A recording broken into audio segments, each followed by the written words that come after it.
नमस्कार। एनटिभी कोहलपुर समाचारमा स्वागत छ। म दुर्गा भट्ट र साङ्केतिकरणमा हुनुहुन्छ दोभाषै दिपा थापा। राजनीतिक परिवर्तनले समाजको मानसिकता छोएन। शिक्षाको पहुँच त बढ्यो तर सोच र संस्कारमा कतै कमी भयो। अहिले पनि नेपाली समाज अनेक कलङ्क बोकेर बाँच्न अभिशप्त छ। घरभन्दा सुरक्षा हुन्छ कहाँ, तर घरभित्रै किन सुरक्षित छैनन् महिलाहरू?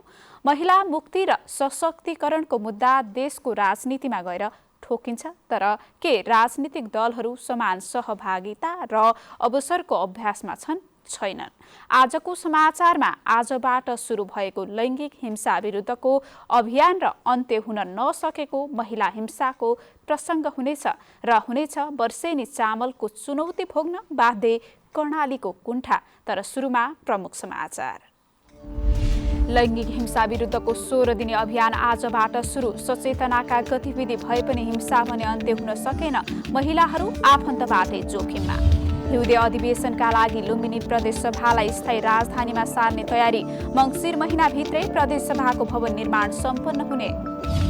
वन्यजन्तुको चहल पहलले नेपालगञ्जको राजा विमानस्थलको धावन मार्ग असुरक्षित बन्दै। जहाजमै वन्यजन्तु ठोकिन थालेपछि यात्रुहरू त्रसित। फ्रान्सको उत्तरी क्षेत्रमा पर्ने सामुद्रिक किनारमा आप्रवासीहरू चढेको एक डुङ्गा दुर्घटना। कम्तीमा 31 जनाको मृत्यु, केही हराइरहेको अनुमान। र आइसिसी टी20 महिला एसिया छनौटमा आज पनि नेपालको शानदार जित। बाँकी 2 खेल जिते विश्व छनौटमा पुग्ने नेपालको सम्भावना।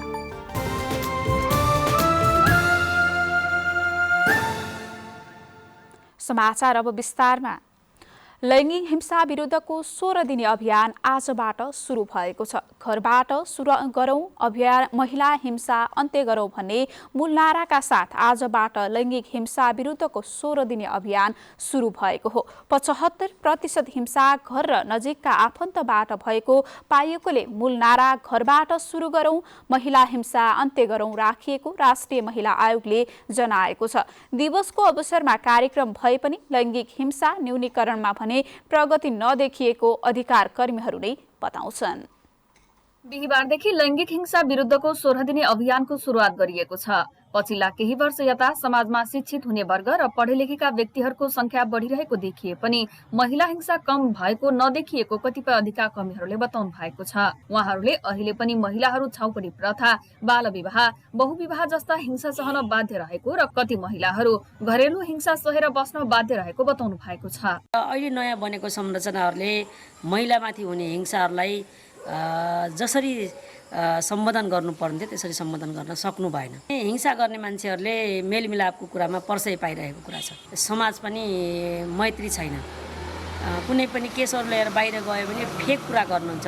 महिला अधिकार कर्मीहरूले बनाउटी कुरा गरेर ल्याउनुहुन्छ भनेको यस्तो धेरै आरोप आएपछि हामीहरू पनि अलिकति ब्याक हुन बाध्य भएछौँ। बेला बेला अहिले पनि जनचेतनाको अभाव र महिला सशक्तिकरण नहुँदा महिलाहरूमाथि हिंसा हुने क्रममा कमी आउन नसकेको भन्ने कुराहरू बाहिर आइरहन्छन्। तर 3 तहका सरकारले यही शीर्षकमा ठूलो बजेट खर्च गरेर विभिन्न कार्यक्रमको आयोजना गरेको बताउँदै आएका छन्। एउटा चाहिँ हाम्रो महिला सशक्तिकरण कार्यक्रम भन्ने छ, जुन चाहिँ प्रदेश सरकारको चाहिँ सुरुवाती दिनदेखि नै अब सञ्चालनको क्रममा छ हैन।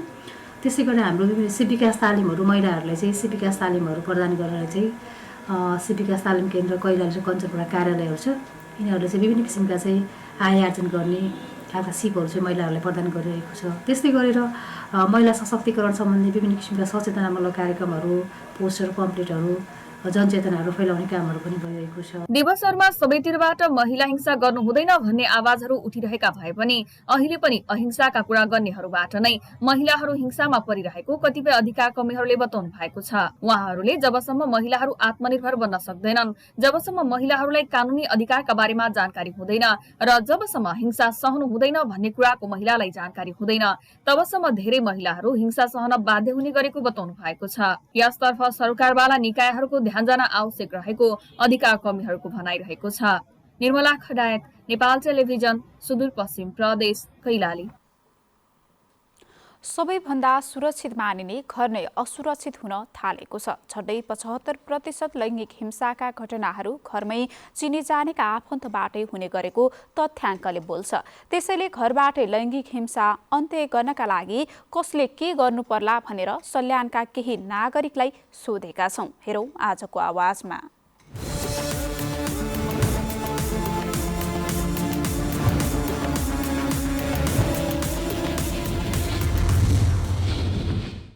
महिलाहरूले गरेको कामको मूल्याङ्कन हुनु पर्यो।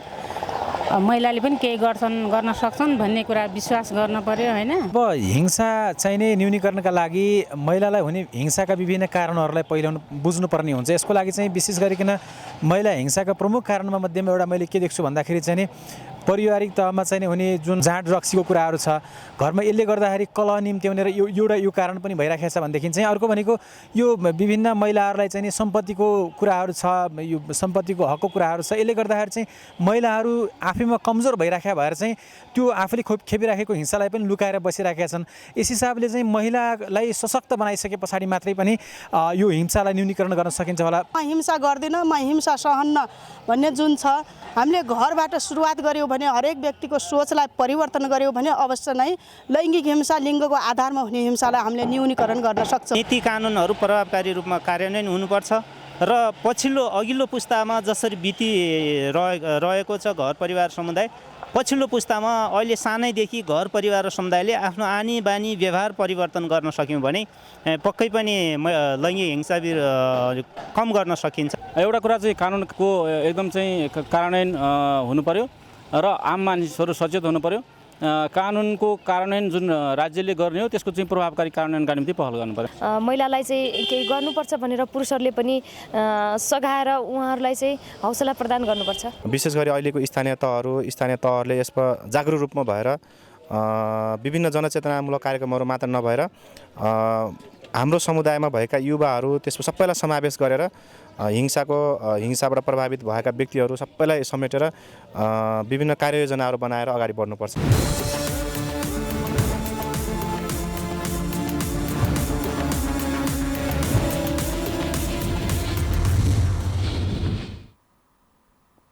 लुम्बिनी प्रदेशसभाको हिउँदे अधिवेशन सञ्चालन गर्न अस्थायी मुकाम बुटवलबाट प्रदेशसभालाई स्थायी राजधानी राप्ती उपत्यकामा सार्ने तयारी गरिएको छ। सोही अनुसार राति र दिउँसो गरी 2 शिफ्टबाट भइरहेको भवन निर्माण कार्यको अनुगमनलाई समेत तीव्र बनाएको छ। लुम्बिनी प्रदेशसभाको हिउँदे अधिवेशन राप्ती उपत्यका देउखुरीमा आयोजना गर्ने तयारी रहेको बुझेपछि अहिले प्रदेशसभा भवन निर्माणको गति बढाइएको छ। राति र दिउँसो गरी 2 शिफ्टबाट भइरहेको निर्माणको काम हेर्न प्रदेश सरकारका मन्त्री तथा सभामुख, उपसभामुख, प्रदेशसभा सचिवालयका कर्मचारीहरू नियमित जस्तो यहाँ आउने गरेका छन्। यसैबीच लुम्बिनी प्रदेशका सभामुख पूर्णबहादुर घरती, उपसभामुख कृष्ण थारू सहितको टोलीले प्रदेशसभा भवन निर्माणको अवस्थाबारे जानकारी लिएको छ।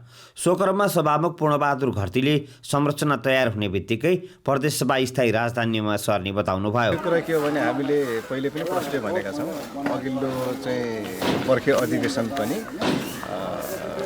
देउखुरीमै गर्ने भन्ने कुरा चाहिँ सरकारको स्पिरिट थियो र त्यो स्पिरिट अनुसार हामीले त्यो तयारी पनि गर्नुपर्ने थियो। तर दुःखद कुरो के भने कोभिड महामारी, बर्खा आदि इत्यादि सबै कारणले गर्दाखेरि चाहिँ काम तीव्रतम रूपमा अगाडि बढ्न नसकेका कारणले गर्दाखेरि चाहिँ हामी उता बस्नु परेको।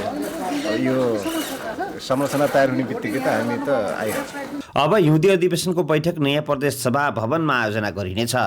संसदीय अभ्यासमा स्थायी राजधानीमा बनिरहेको प्रदेशसभा भवनले नयाँपन दिनेछ। प्रदेशसभाभित्रको व्यवस्थापनमा नयाँ प्रयोग गरिनेछ। गोलाकार बसाई सत्तापक्ष र प्रतिपक्ष नेता आम्ने सामने हुने गरी मिलाइनेछ। तल्लो तलामा प्रदेशसभा सदस्य सभामुखको लबी हुनेछ भने माथिल्लो तलामा दर्शक दीर्घ पत्रकारहरूको लागि ठाउँ राखिएको छ। यो चाहिँ सांसदहरू बस्ने चाहिँ यो हो। यसमा चाहिँ एकातिर प्रतिपक्ष हुन्छ भने अर्कोतिर चाहिँ अब सत्तापक्ष हुन्छ, मन्त्री दुईटा लाइन हुन्छ।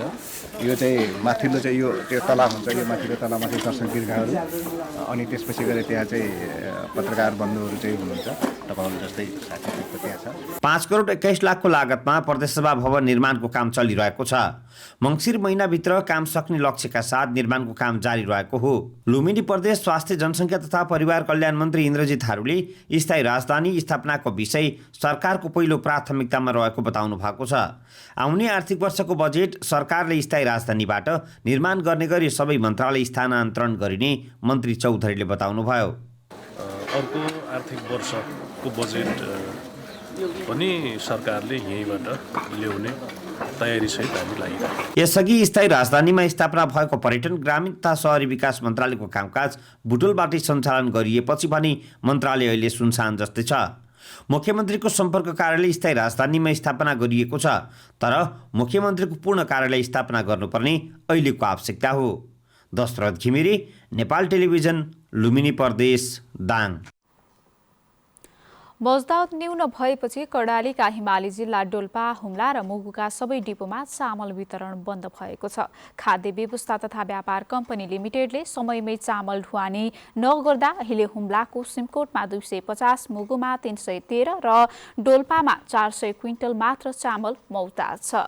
बितेका 3 आर्थिक वर्षमा कर्णालीका हिमाली जिल्लामा कम्पनीले साउनदेखि मङ्सिरसम्म कहिल्यै चामल पठाएको छैन। पठाए पनि सदरमुकाममा मात्र सीमित हुँदा दुर्गमका बासिन्दा वर्षौंदेखि खाद्यान्न अभाव भोग्न बाध्य भएका छन्। नाम्खा गाउँपालिका 6 का अध्यक्ष पालजोर तामाङले 5 वर्ष यता दशैं तिहारमा पनि लिमीवासीले चामल पाउन नसकेको बताउनुभयो। कार्तिक दोस्रो साता नै घर गाउँ छोड्ने लिमीवासीहरू पहिलो सातामै हिमपात भएपछि गाउँ छोड्न सकेका छैनन्, जसका कारण पनि खाद्यान्न अभाव चुलिएको छ। भारी हिमपात हुने मुगुको मुगुम, कारमारोङ, सोरु, डोल्पाको डोल्पो बुद्ध र छार्काताङसोङ गाउँपालिकामा पनि खाद्यान्नको अभाव छ। कालीकोटको पताला र पचाल झरना गाउँपालिकाका लागि थिर्पुमा स्थापना गरिएको डिपोमा चामल नभएपछि समस्या भएको हो। समाचारको क्रम जारी नै छ। अहिलेलाई एकैछिनको विश्राम।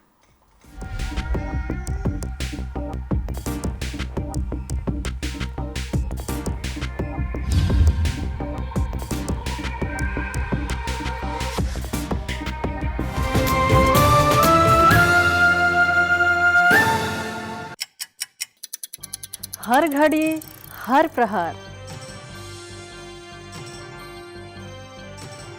प्रत्येक गाउँ, प्रत्येक शहर, के निकट के विकट, हरेक स्थितिमा, हरेक परिस्थितिमा नीति, विधि र प्रतिनिधिका कुरा, प्रकृति, संस्कृति र प्रविधिका कुरा। हाम्रो समाचार, तथ्य, सूचना, निष्पक्ष विचार, हाम्रो अभिभारा, तपाईको सूचनाको अधिकार।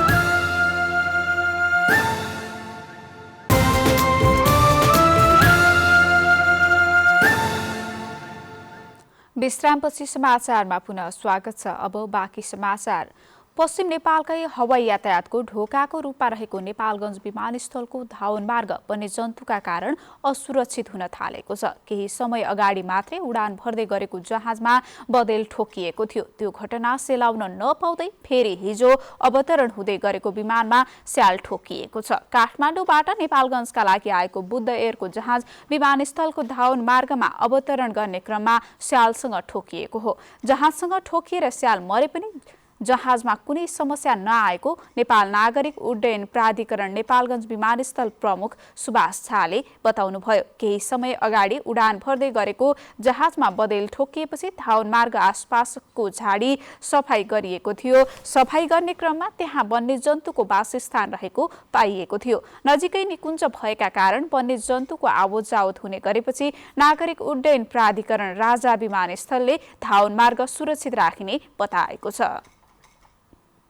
नेपाल एयरलाइन्सको जहाज उठाउन माग गर्दै नेपाल वायु सेवा निगमको क्षेत्रीय कार्यालय नेपालगञ्जको ध्यानाकर्षण गराइएको छ। कर्णाली प्रदेश सभा सांसद वीर बहादुर शाहीको नेतृत्वमा आज डोल्पालीको टोलीले लिखित पत्र सहित क्षेत्रीय प्रबन्धकको ध्यानाकर्षण गराएको हो। सरकारी जहाज नेपाल एयरलाइन्सले कर्णालीका रुकुम, पश्चिम, जुम्ला, मुगु लगायतका जिल्लामा नियमित उडान गरे पनि दुर्गम जिल्ला डोल्पामा अहिलेसम्म पनि उडान गरेको छैन। 7 दिने अल्टिमेटम सहित ध्यानाकर्षण गराएको भन्दै समय सीमाभित्र उडान नभए आन्दोलन नै गर्ने चेतावनी दिएको सांसद शाहीले बताउनुभयो। जुफाल विमानस्थलमा उडान गरिरहेका निजी कम्पनीले पावर र पहुँचका आधारमा टिकट वितरण गर्ने भएपछि सामान्य नागरिकले टिकटका लागि शास्ति खेप्नु परेको छ।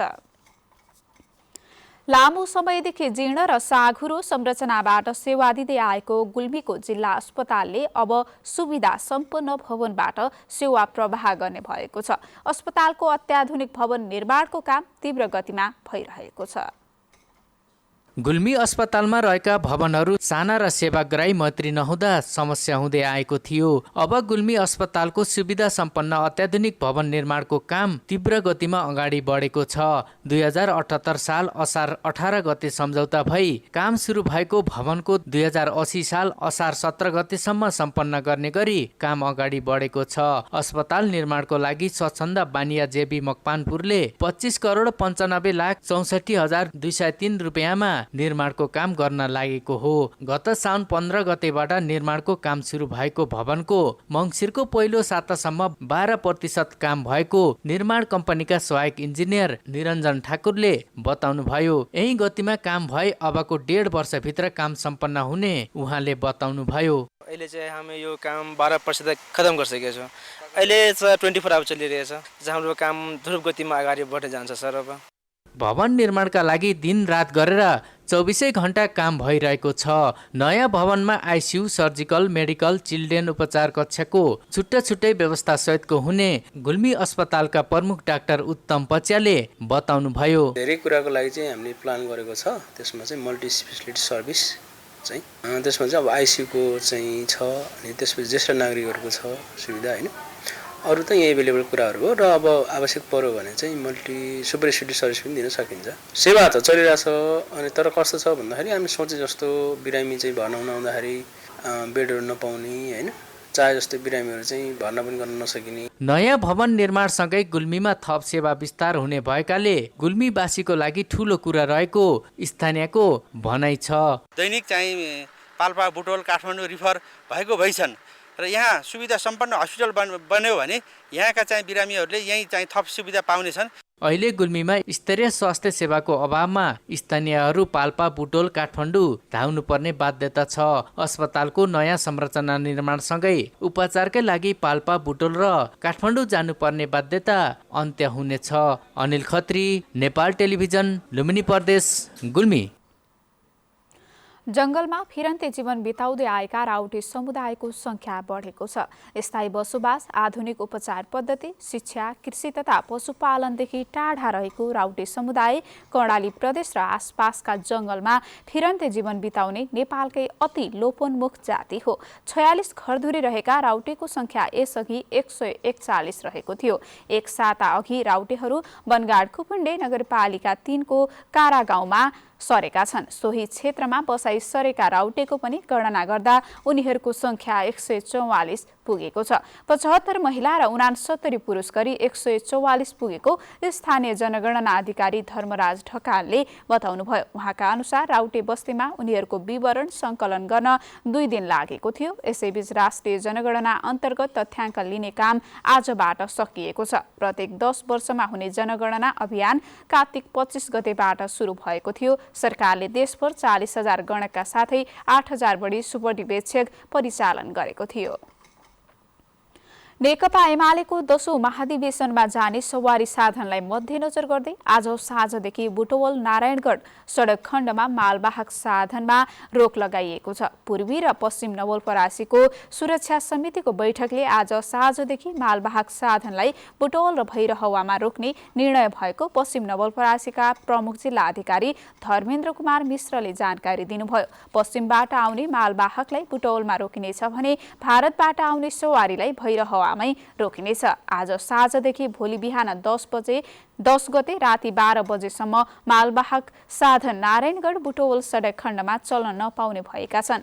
दैनिक जसो मालवाहक साधन बिग्रने र जीर्ण सडकका कारण जाम हुने भएपछि महाधिवेशनमा आउने सवारी साधन सहज रूपमा आवागमन होस् भनेर दुवै जिल्लाको समन्वयमा मालवाहक सवारी रोक्ने निर्णय गरिएको हो। समाचारको क्रम जारी नै छ। एकैछिनको विश्राम।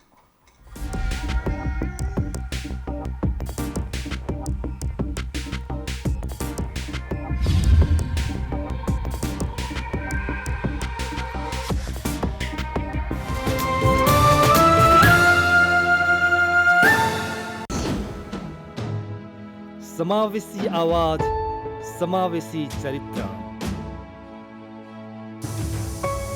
बेग्लै अस्तित्व, पहिचान सर्वत्र।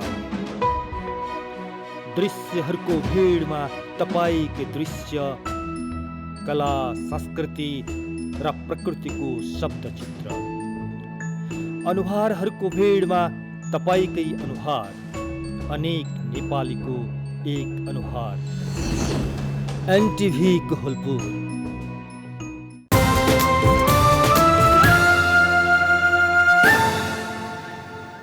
तपाईँ एनटिभी कोहलपुर हेर्दै हुनुहुन्छ। अब बाँकी समाचार। कैलालीमा ट्रकको ठक्करबाट एक महिलाको मृत्यु भएपछि आज दिनभर लम्के बजार तनावग्रस्त बन्यो। पूर्व पश्चिम राजमार्ग अन्तर्गत लम्केमा ना 2 ख 9370 नम्बरको ट्रकको ठक्करबाट टिकापुर नगरपालिका 2 की 40 वर्षीय गोमा थापाको घटनास्थलमै मृत्यु भएको हो।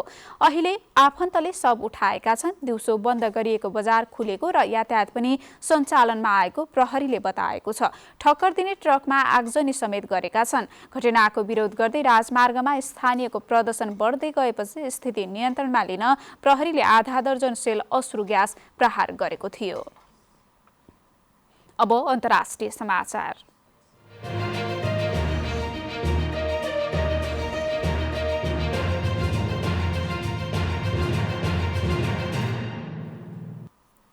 उत्तरी फ्रान्सको कालाइस भन्ने स्थानको सामुद्रिक किनारमा आप्रवासीहरू चढेको एक डुङ्गा डुब्दा कम्तीमा पनि 31 जना आप्रवासीको मृत्यु भएको छ। फ्रान्सको आन्तरिक मामिला सम्बन्धी मन्त्री गेराल्ड डर्मानिनले दुर्घटनाका बारेमा जानकारी दिनुभएको छ। उहाँले डुङ्गामा सवार रहेका व्यक्तिहरू संयुक्त अधिराज्यतर्फ जान लागेका र डुङ्गा डुब्दा उनीहरूको ज्यान गएको बताउनुभयो। स्थानीय समयअनुसार अपराह्न 2 बजे डुङ्गा डुबेको र 15वटा शव पानीमा तैरिरहेको अवस्थामा निकालिएको थियो भने अन्य व्यक्तिहरू हराइरहेको हुन सक्ने अनुमान छ।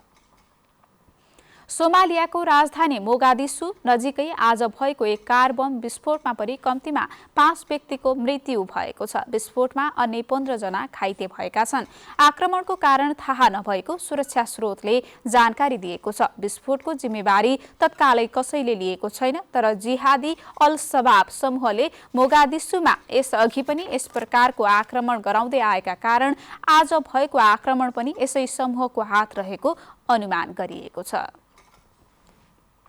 अब आर्थिक समाचार।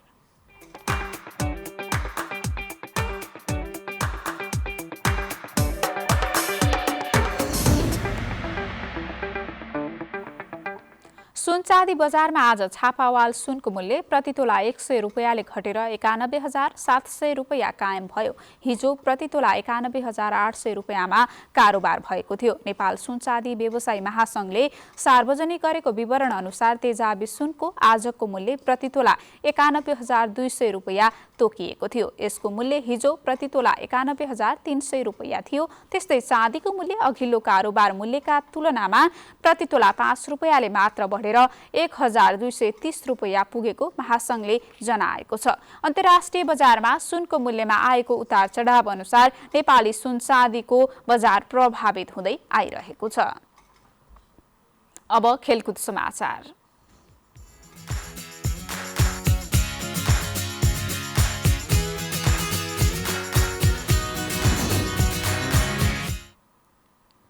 आईसीसी टी20 महिला विश्वकप अन्तर्गत एसिया छनौटमा नेपालले आज पनि शानदार जित हात पारेको छ। दोस्रो जित निकाल्ने क्रममा नेपालले आज कुवेतलाई 9 विकेटको फराकिलो अन्तरले पराजित गरेको हो। कुवेतले दिएको 28 रनको छिनो लक्ष्य नेपालले 1 विकेटको क्षतिमा 3.3 ओभरमा पूरा गर्दै उत्कृष्ट जित निकालेको हो। दुबईको आईसीसी एकाडेमीमा टस जितेर पहिले ब्याटिङ गरेको कुवेत 15.4 ओभरमा 27 रनमै समेटिएको थियो। जितसँगै नेपालले 4 अङ्क जोडेर युएईसँग अङ्क बराबरी गरेको छ। अब भोलि मलेसिया र 28 नोभेम्बरमा युएईसँग खेल्ने तालिका छ। दुवै खेलमा जित हात पारे नेपाल विश्व छनौटमा पुग्ने बलियो सम्भावना हुनेछ। अब मौसम।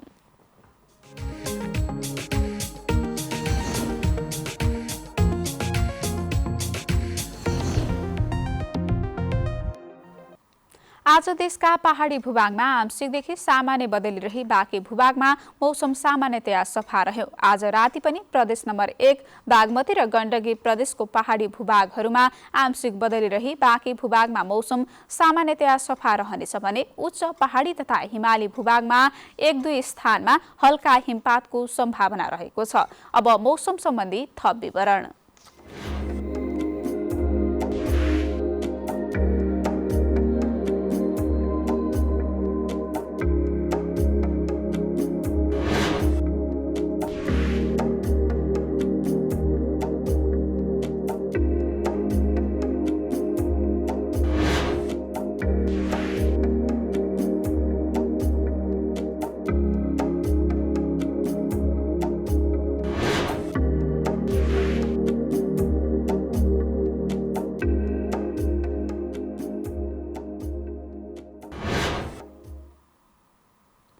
समाचारको अन्त्यमा प्रमुख समाचार पुनः एकपटक। लैङ्गिक हिंसा विरुद्धको 16 दिने अभियान आजबाट सुरु। सचेतनाका गतिविधि भए पनि हिंसा भने अन्त्य हुन सकेन। महिलाहरू आफन्तबाटै जोखिममा। हिउँदे अधिवेशनका लागि लुम्बिनी प्रदेश सभालाई स्थायी राजधानीमा सार्ने तयारी। मङ्सिर महिनाभित्रै प्रदेश सभाको भवन निर्माण सम्पन्न हुने। वन्यजन्तुको चहल पहलले नेपालगञ्जको राजा विमानस्थलको धावन मार्ग असुरक्षित बन्दै जहाजमै वन्यजन्तु ठोकिन थालेपछि यात्रुहरू त्रसित। फ्रान्सको उत्तरी क्षेत्रमा पनि सामुद्रिक किनारमा आप्रवासीहरू चढेको एक डुङ्गा दुर्घटना। कम्तीमा 31 जनाको मृत्यु, केही हराइरहेको अनुमान। र आइसिसी T20 महिला एसिया छनौटमा आज पनि नेपालको शानदार जित। बाँकी 2 खेल जित्दै विश्व छनौटमा पुग्ने नेपालको सम्भावना।